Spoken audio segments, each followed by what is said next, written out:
In every social circle, there is always one. The agreeable one. The one who laughs just a second too long. Who nods even when he disagrees. Who softens his tone to avoid friction. He's the lubricant of group harmony, but also its most invisible member. Because while people enjoy his presence, they never remember his authority. The moment you strive to be liked, you become smaller in the eyes of those watching. And in your own eyes too. The desire to be liked is the first leak in the dam of power. You want to be liked. That's the trap. That quiet ache in your chest when someone frowns. That awkward pull to explain yourself when there's silence. It betrays your deepest insecurity. They don't need to insult you to weaken you. All they have to do is withdraw approval. And you break formation. You lean forward, laugh too loudly, agree too quickly. That's when you've already lost. As Machiavelli warned, it is better to be feared than loved. If you cannot be both. You told yourself it was charm, but what you really wanted was safety, and now they know it. You think people will protect what they like, but they don't. They use it. Being liked is a currency in emotional economies. Cheap, abundant, easily replaced. It does not anchor power. It does not guard your name. It only increases your availability, and what's available is never respected. Every compliment you chase makes you more common. Every smile you seek marks you as the lesser one in the room. You begin to edit yourself. You dilute opinions. You hide your sharpest instincts behind soft phrasing. You apologize for your intensity, your ambition, your precision. You become agreeable, not because it's who you are, but because it's who they prefer. This is not social intelligence. It's strategic suicide. A person who must constantly manage how they're perceived has already surrendered the frame. They've become a puppet whose strings are pulled by approval. People don't respect warmth. They enjoy it, but they remember cold. The man who makes them uncertain. The woman who doesn't laugh when they expect her to. The presence that remains still, while others fidget to fill the silence. That discomfort lingers, and that's where memory is formed.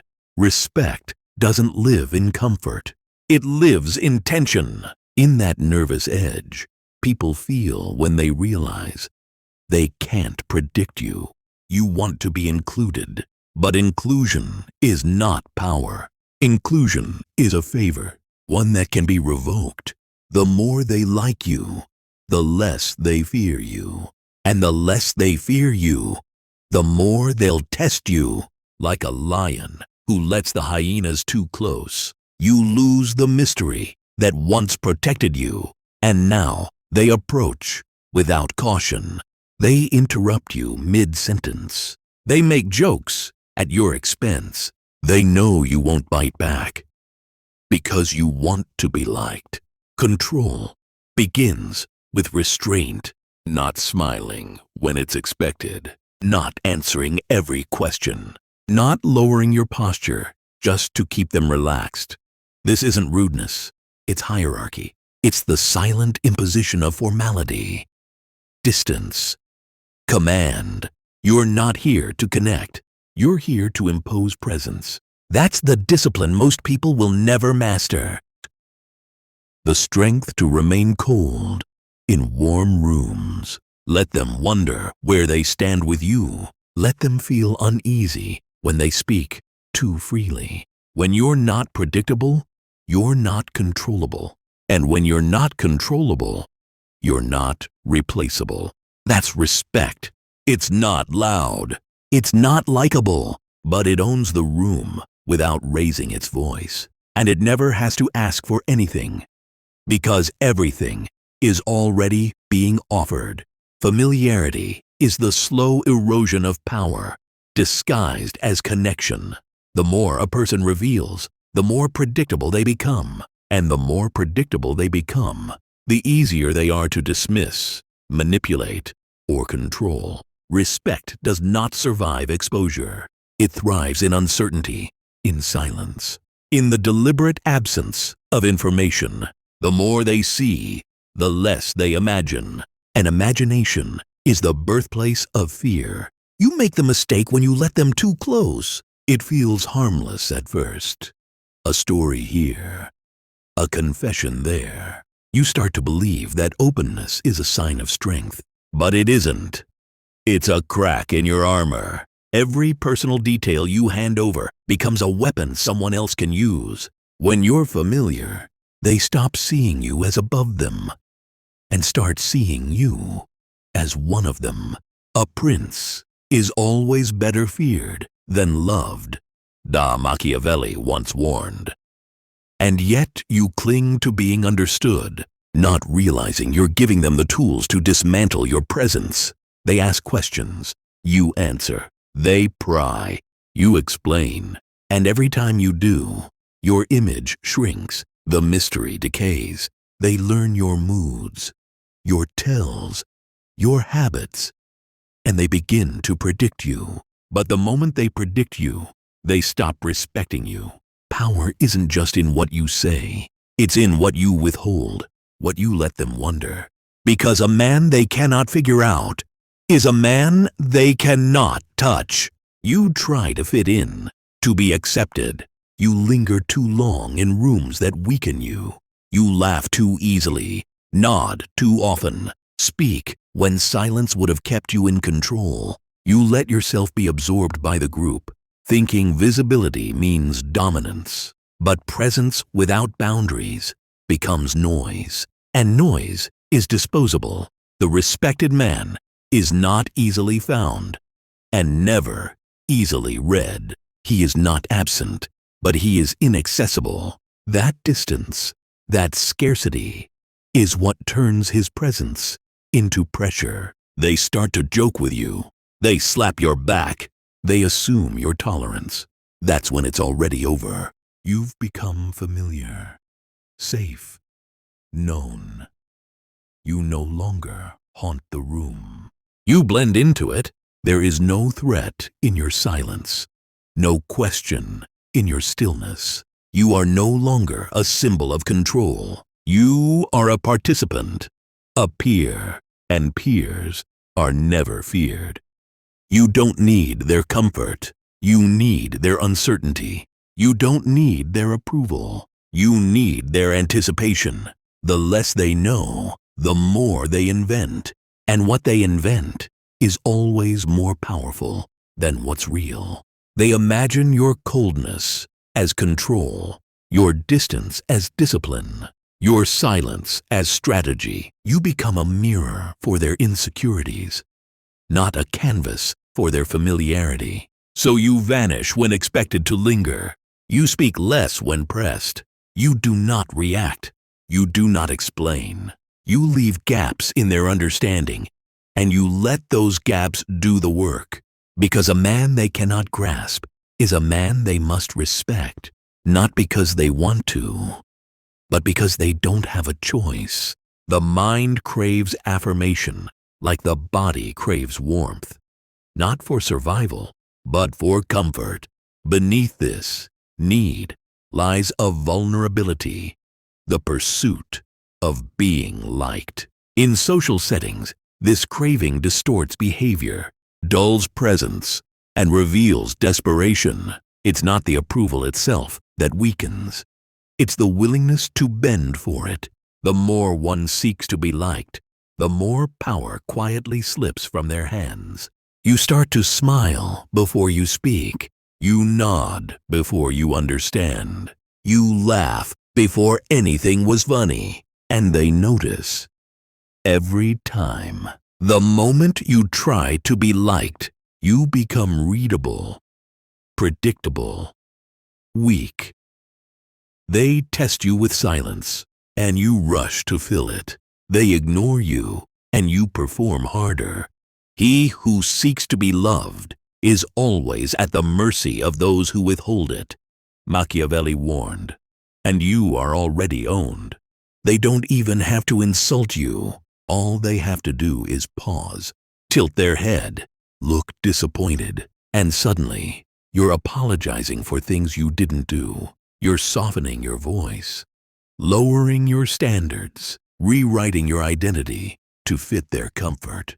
It doesn't matter if they're right. What matters is you surrendered the frame. Respect is never born from retreat. You think likability is armor, but it's a leash. They don't admire you. They manage you because they know what you need. You need their smile. You need the nod. And every time you chase it, you reveal that they are your emotional supplier. This is not kindness. This is a transaction where your value decreases with every attempt to prove it. What you think is humility is actually self-erasure. You call it being polite, open, cooperative, but they see it for what it is. A slow collapse of spine. They don't remember what you said. They remember that you were eager to say it, that you wanted in. And once they sense that, you're no longer respected, just permitted. The shift begins when you go silent, when you no longer fill every pause with commentary, when you no longer rush to agree, when their approval no longer registers as a need.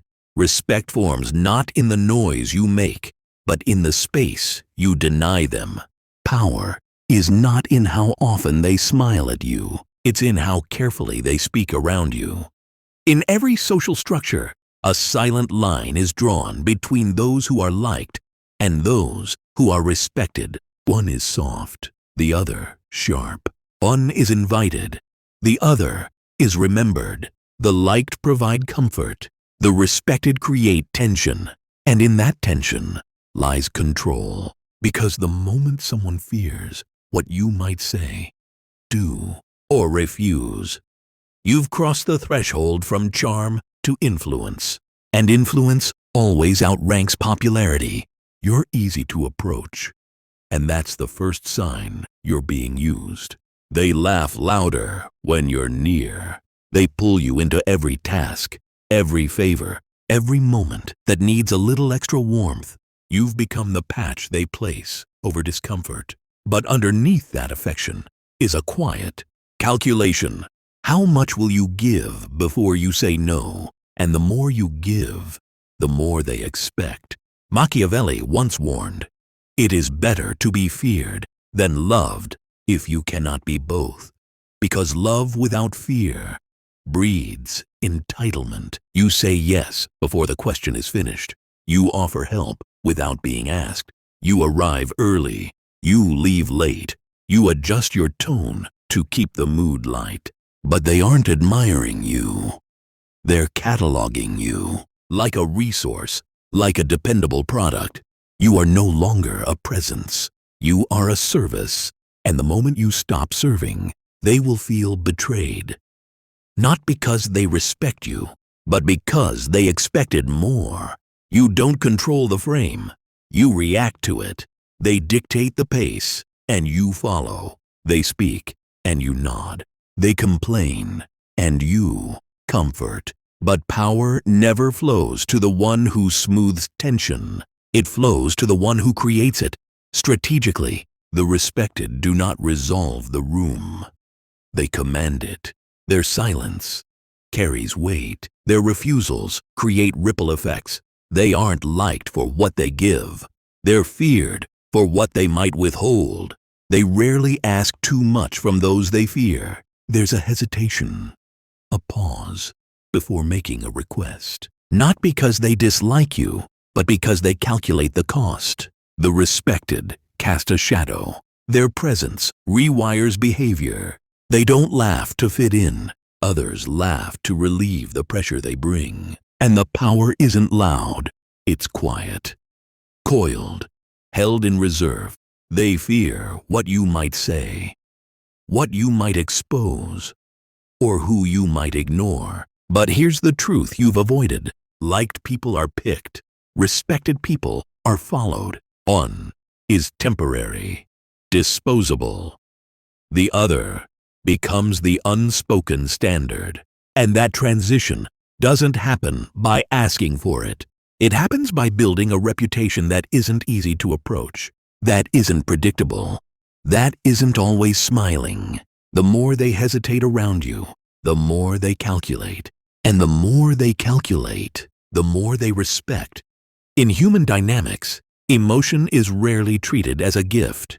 It becomes a lever. The more visible the feelings, the more easily they're manipulated. What begins as openness is quickly reinterpreted as weakness. In groups, the emotionally available are chosen not for leadership, but for labor, expected to absorb pressure, not apply it. Their transparency becomes currency, one that others eagerly spend without return. They come to you because you're open. That's your first mistake. You listen when others avoid. You care when others deflect, and so they bleed into you. Complaints, insecurities, chaos. As if your time and mind were bottomless. You think you're being kind, but what you're actually doing is training them. You're teaching them that your boundaries are soft, your silence is permission, and your presence is disposable. You begin to disappear, not from the room, from yourself. Every emotional favor you grant becomes a withdrawal from your own clarity. Their storms become your weather, and they will call it closeness. But it's not closeness, it's consumption.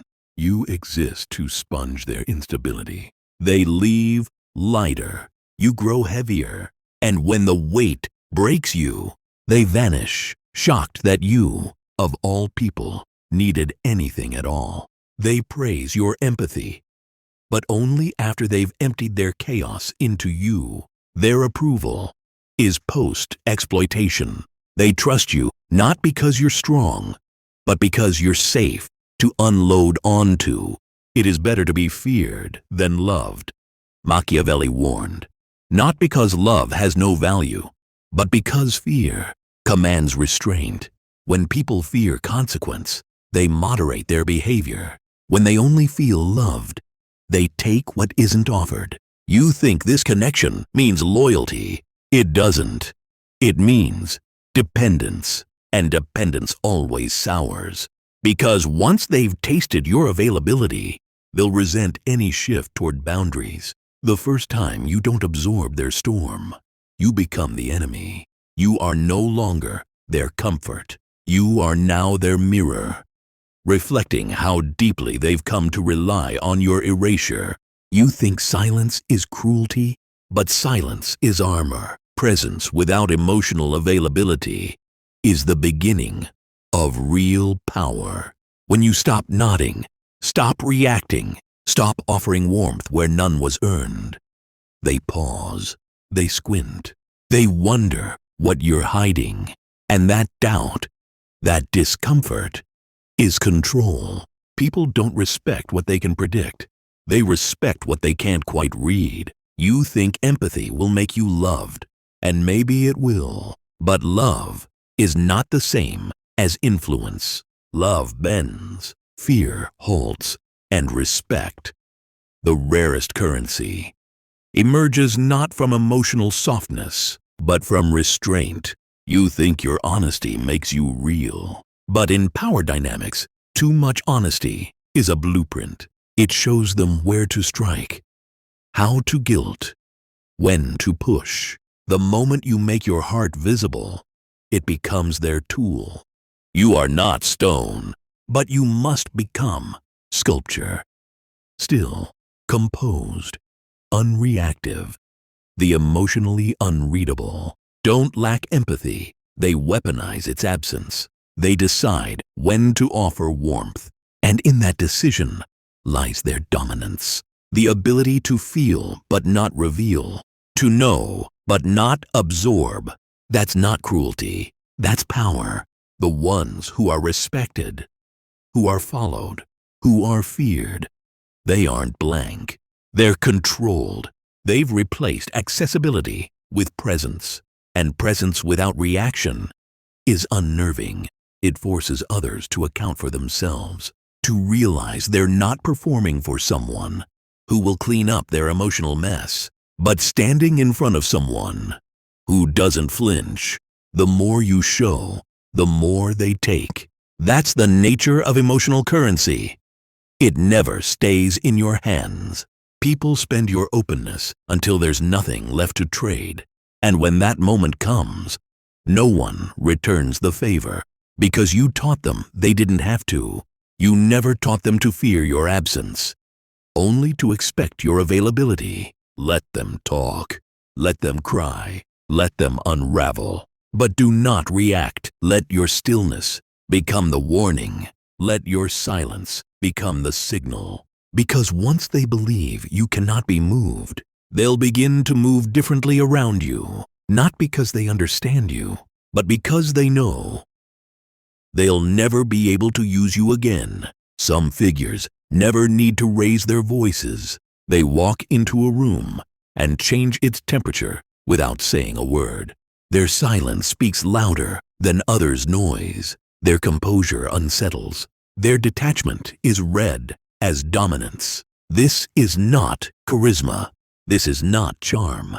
It is a frame, an unspoken signal that they are not here to be liked. They are here to be obeyed. You felt the pressure to perform, the twitch in your mouth when silence stretches too long, the urge to laugh, to nod, to soften the moment. You've trained yourself to fill every silence with warmth. And every time you do, your presence dissolves. Your need to be liked makes you small. It makes you readable, approachable, safe. But safety never inspired fear. And without fear, respect rots. You want respect? Then you must kill the impulse to please. You must become unreadable. Let your face say nothing.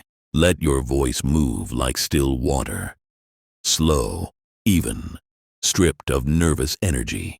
A wise man should act in such a way that when people see him from afar, they will think him kind and venerable. But when they approach, they will find him bold and commanding. That's what Machiavelli understood.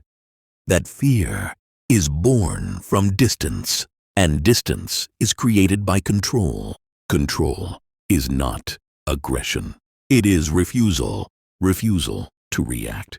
Refusal to mirror their mood. Refusal to fill the silence with noise. When they laugh, don't laugh. When they ask a personal question, don't answer. Not right away. Make your pauses uncomfortable.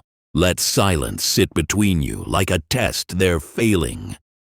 When you delay your reactions, you dominate the rhythm. You train them to chase your emotional approval, while you offer none. You think being calm makes you passive, but calmness is not passivity. It's presence without exposure. When you slow your speech, reduce your blinking, lower your tone, you project the one thing every manipulator fears: psychological stillness. Stillness is unreadable, and what can't be read can't be manipulated. That's why the most feared people say little. Their silence isn't emptiness. It's control. It's a refusal to give others something to latch onto. You've been taught to be warm, to smile, to emote, to connect. But warmth invites handling. And once they think they can handle you, they do. They touch your emotions. They press your weaknesses. They interpret your face like a child pressing buttons. Coldness doesn't mean cruelty. It means invisibility. You give them nothing to hold, nothing to lean on, nothing to use. That's when they start treating you like something dangerous. Not liked, not friendly, but respected. Your posture must follow your frame. Do not fidget. Do not tilt your head in curiosity like a pet waiting for praise. Sit still. Hold eye contact, not to connect, but to reveal nothing. Speak slower than they're comfortable with. Let your slowness stretch their anxiety, because what makes them anxious makes you powerful. They'll start adjusting their behavior around you, not realizing they've already submitted. Stop seeking engagement. The Machiavellian frame is not interactive. It doesn't try. It doesn't need to. It exists like stone, still heavy, indifferent. It makes others feel the weight of their own nervousness. And in that weight, you become the authority, because people fear what they can't predict. They avoid what they can't read. They respect what doesn't care. You don't need to perform to own the room. You need to reduce your presence to its most lethal form.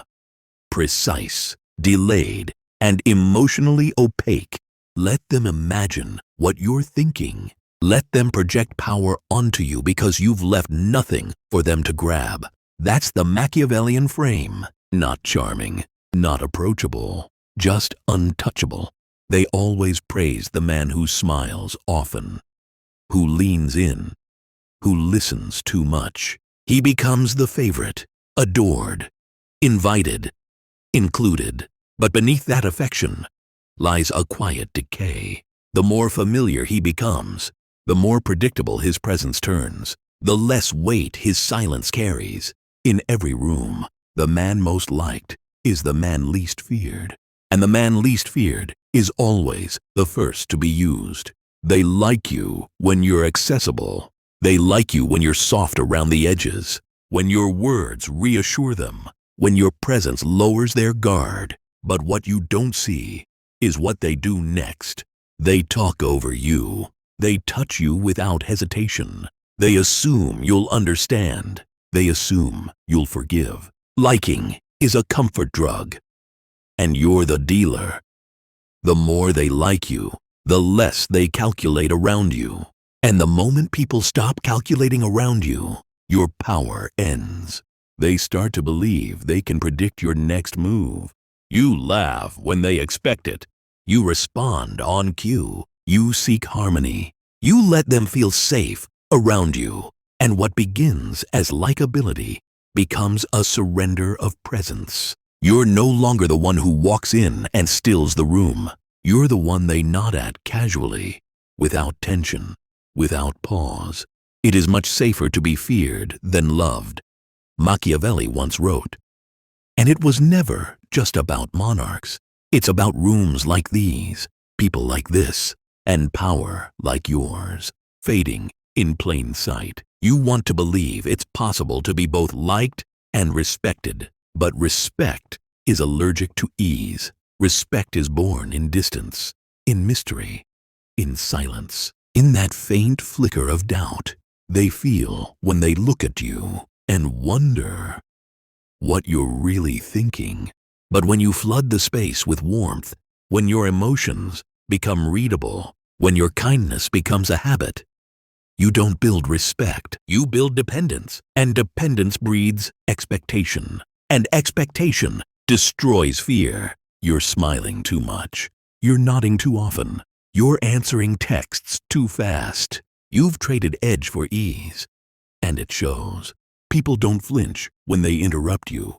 They don't hesitate to ask for too much. They don't second-guess your silence, because your silence no longer signals power. It signals passivity. You've taught them that you won't bite, that you're safe, that your attention is cheap, and worst of all, that your presence is predictable. True respect lives in hesitation, in that slight pause before they speak, in the careful way they choose their words. It's in the tension they feel when you walk into the room, not because you're angry, not because you're loud, but because you carry something they can't name and can't ignore. That's presence, and presence is never born from affection.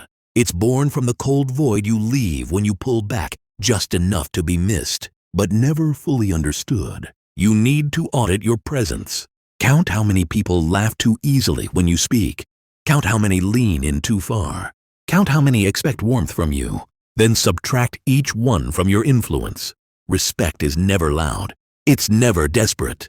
It never floods the room. It chills it. It slows the pace. It alters the mood. And if you're still chasing love, you're not altering anything. You're adapting to them, which means they're leading you. In every room you enter, walk with one intention. Tension. Don't resolve it. Don't soften it. Let it breathe. Let them wonder if you approve. Let them guess how far they can go. Let them calculate your silence. Let them fear the moment you speak. That's control. And control isn't built on connection. It's built on unease. It's built on the unknown. It's built on the suspicion that you know something they don't, and that you're not interested in explaining it. When they like you too much, you become noise. But when they respect you, you become a frequency. They feel it. Even when you say nothing, that's the final law. Be respected by a few, feared by the sharp, and completely unreadable by the rest. Because liking fades, fear imprints. Love is soft, but respect walks in silence and leaves a scar.